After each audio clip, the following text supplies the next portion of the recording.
Good morning mga brother. Dito tayo ngayon sa La Union. At ngayong araw ay pupuntahan natin yung Baguio City. At nung nakaraang video, pinakita ko sa inyo kung gaano kabilis yung biyahe dun sa Cannon Road. At dito naman, pag galing ka naman ng norte, kapag gusto mo pumunta ng Baguio, pinakamabilis dyan ay yung Nagilian Road. Mula dito sa Agoo, La Union, didiretso natin hanggang Baguio City via Nagilian Road naman tayo.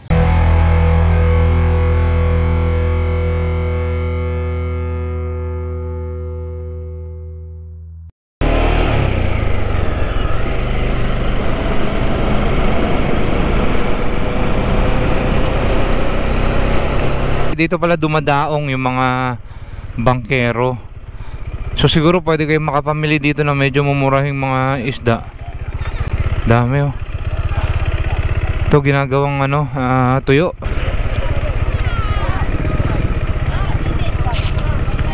Madilis. Ito gagawing daing, gagawing tuyo. Ang dami niya no, hanggang doon sa kabila, papunta ron.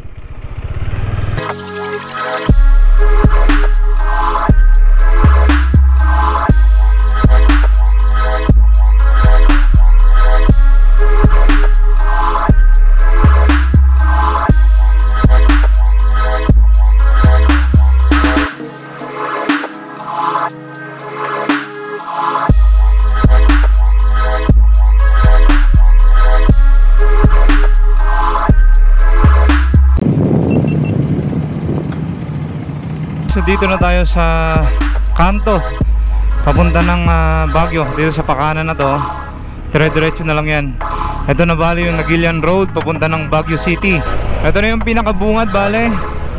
So etong daan na to ay may habang 39 kilometers. First time ko rin itong madaanan, etong Nagilian Road na nakamotor. So far maganda yung daan. Actually hindi ko na nga matandaan to kung anong itsura na ito kasi sobrang bata pa ako noon last na dumaan ako rito. Pero sa malamang sa tagal-tagal ng panahon na yun, napakadami na rin siguro pagbabago dito. Hindi ko na rin matandaan talaga.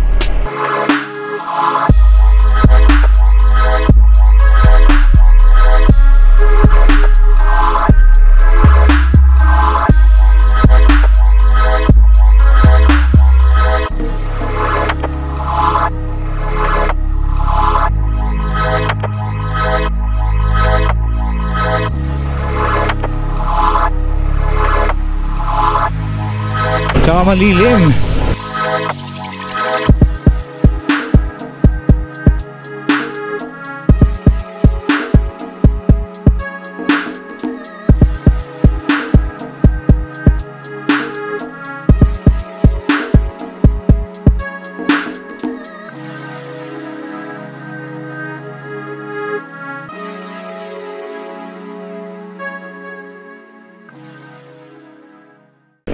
So sobrang tagal na ng daan na to. Sa malamang yung whole stretch ng dadaanan natin ay mga kabahayan na yan, mga residential area na yan. Kasi pinag-aagawan yun mga lote-lote sa gilid ng daan, di ba? Ito Nagilian na. Nagilian! Alright. Yan na yung Nagilian Arc. Ibig sabihin welcome to Nagilian! Good morning Nagilian! Oops. Yes sir.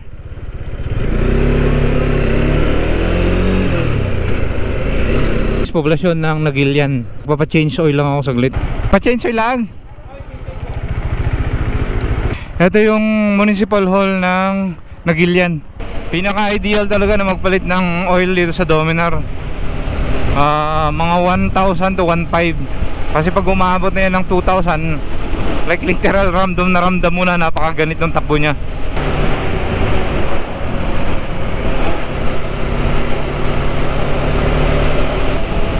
Woohoo!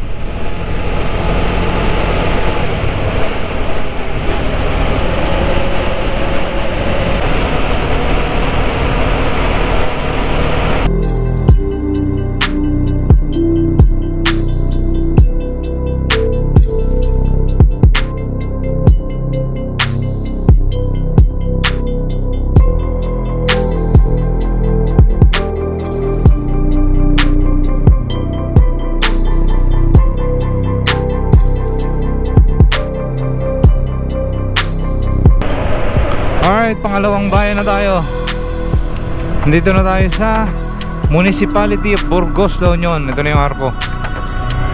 Alright. Itong part ng Burgos medyo bundukin na, oh.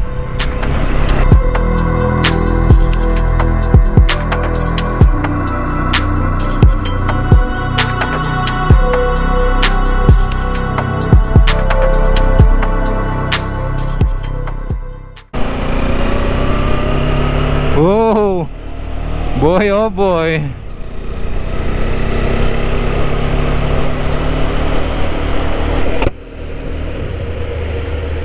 Ako, hirap overtake dito mga brothers. Kailangan natin sundan tong pacing na itong truck na to. Paabutin natin yung 2 liters ko hanggang Baguio.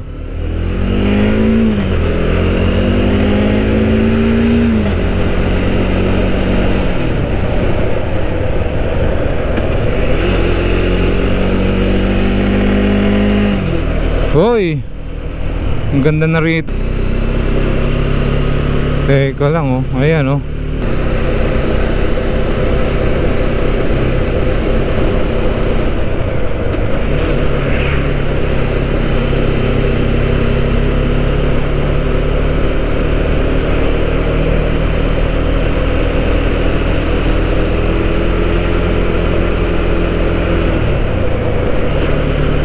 Naku po.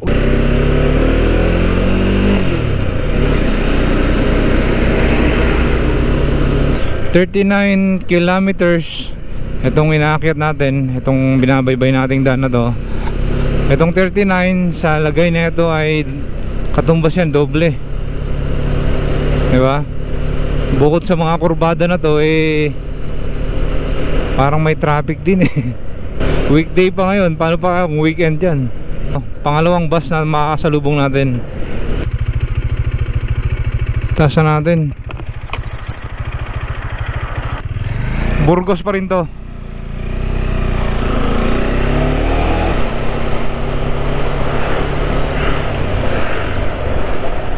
Oops, oops, kurbada.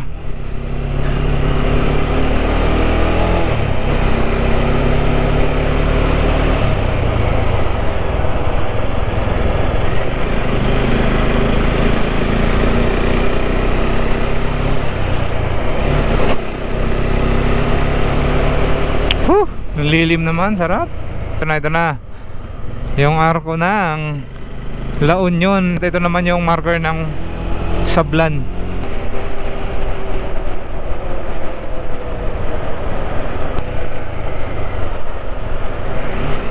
Ito puro residential talaga yung nadadaanan natin. Baguio City 21 kilometers. Sablan Sentro 1 kilometer. Okay, malapit na tayo sa sentro ng Sablan. Benguet na to, bale. Poblasyon Sablan, Benguet. Ayun. Yung sa likod natin yan yung I think municipal hall na rin natin yan, tsaka police station.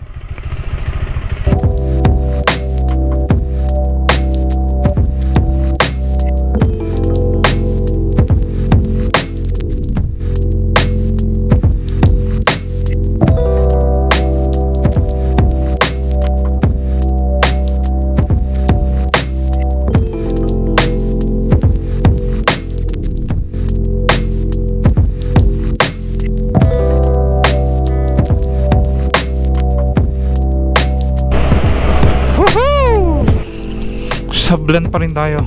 Sablan, Benguet.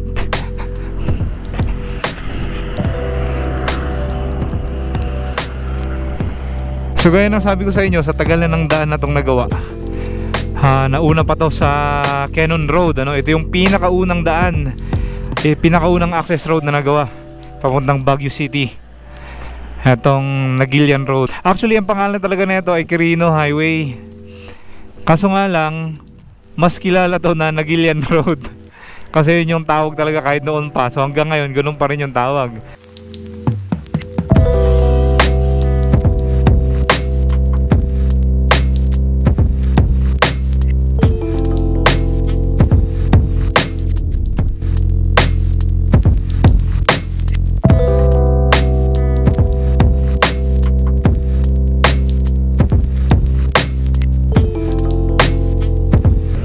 Another trucky. Meron pa naman overtake dito. Ito ang bus, oh. Pangatlong bus.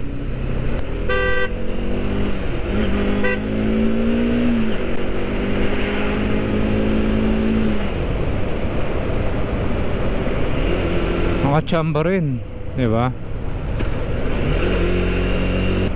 Tanaw na natin yung mga tuktok ng mga ibang bundok. Itong part na to mataas na. Yun, oh. Woo! Boy, oh boy. Oh, bangin. Oh, mabangin. 5 piso na lang, langit na.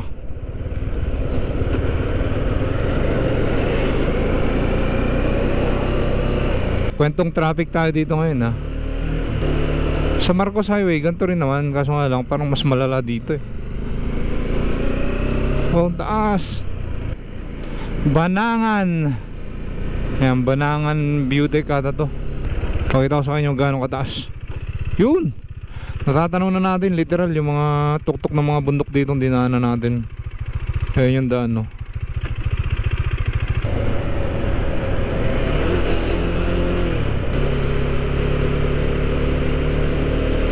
Mukhang malapit na tayo sa Baguio.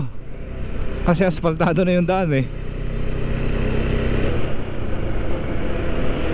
Banda rito yung Asin Tunnel. Yan sa parte dito. Pwede rin tayo dyan bumaba. Actually, yung pinabala ko, kain muna tayo siguro sa Baguio City, tapos dyan din tayo bababa sa Asin.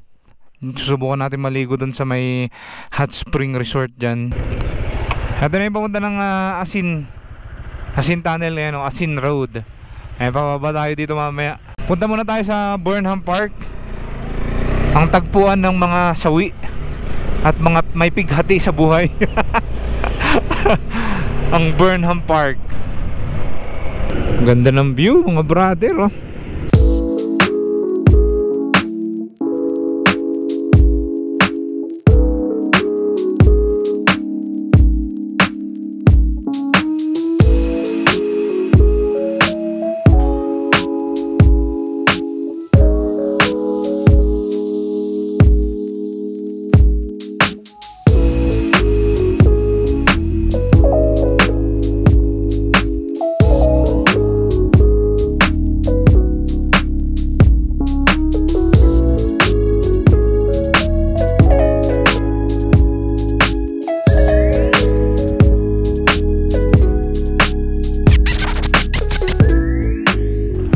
Grabe yung binababa ni ate, oh.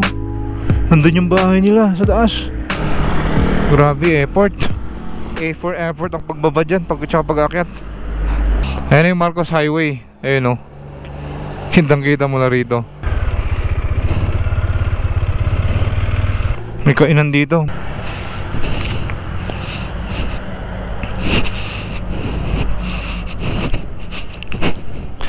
Self-service daw. Ito yung order natin, papaitan dami, oh. Alright, continue natin ang lakad.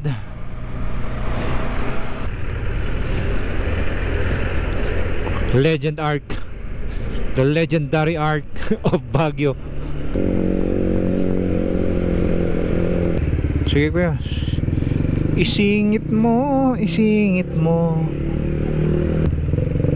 This is the summer capital of the Philippines. I mean, what else do I expect? Kaliwat tayo din, eh.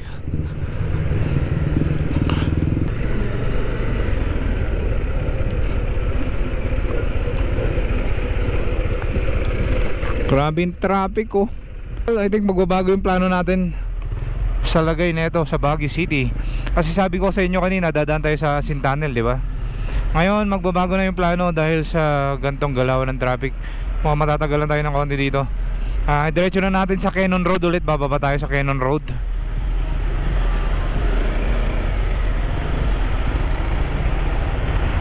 Dadaanan ulit natin ng Cannon Road. Ulit pala. Kita nyo yung traffic, halos wala ng galawan dito. Mas maganda pa maglakad ka dito. Total malamig-lamig naman.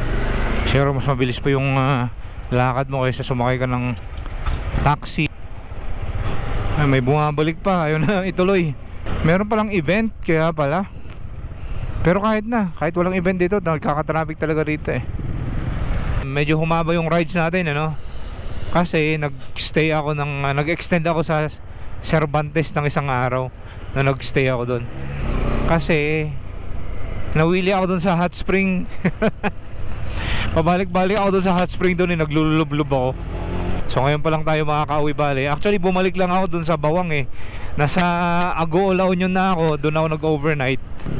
Tapos na-realize ko, pwedeng daanan pa natin yung isa pang daan, yung pinakalumang daan papunta ng Baguio. Ito nga yung dinaanan natin kanina sa kabila, yung Nagilian Road papuntang Baguio, di ba? Alright guys, Lion's Head ulit. Wala talaga mamimeriandan dito, ano? Sa dinami-dami ng waterfalls na nakita ko dito noon, anong finiture ko to nung nakarang araw, ay baka pwede nating tambayan. Para siyang pwedeng 4 wheels pero bawal 4 wheels dito kasi may ibang parts daw ng yung bakal dito sa ilalim niya bumibigay daw. Okay guys, tara, punta tayo ng Camp 4. Doon daw merong falls. Ang tawag sa falls na yun ay Colorado. Naks. Parang sa Colorado, state of Colorado in the US.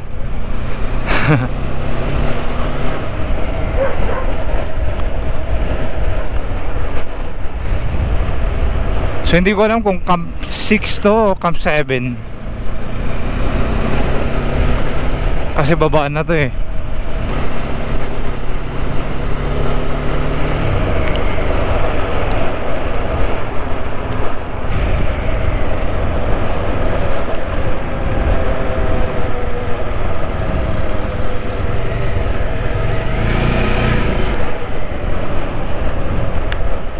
Grabe yung bundok na yun, ano?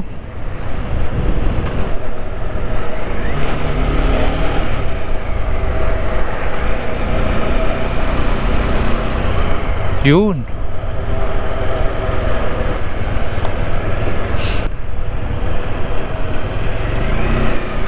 Doon sana sarap tumambay doon, oh. Kaso sarado.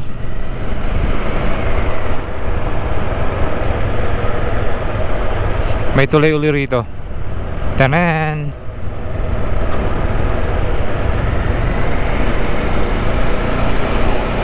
The Iron Bridge of Cannon Road.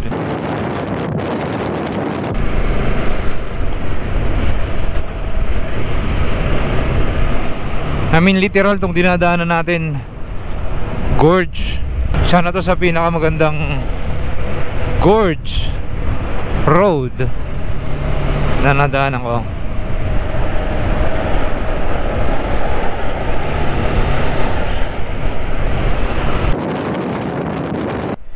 Ang taas naman ng tuloy na yan, tignan ko lang. Ang taas niya, sobrang taas. Ayan, oh. Purong mga tipak na mga bato yan. Nakakailang tuloy tumingin. Holy moly.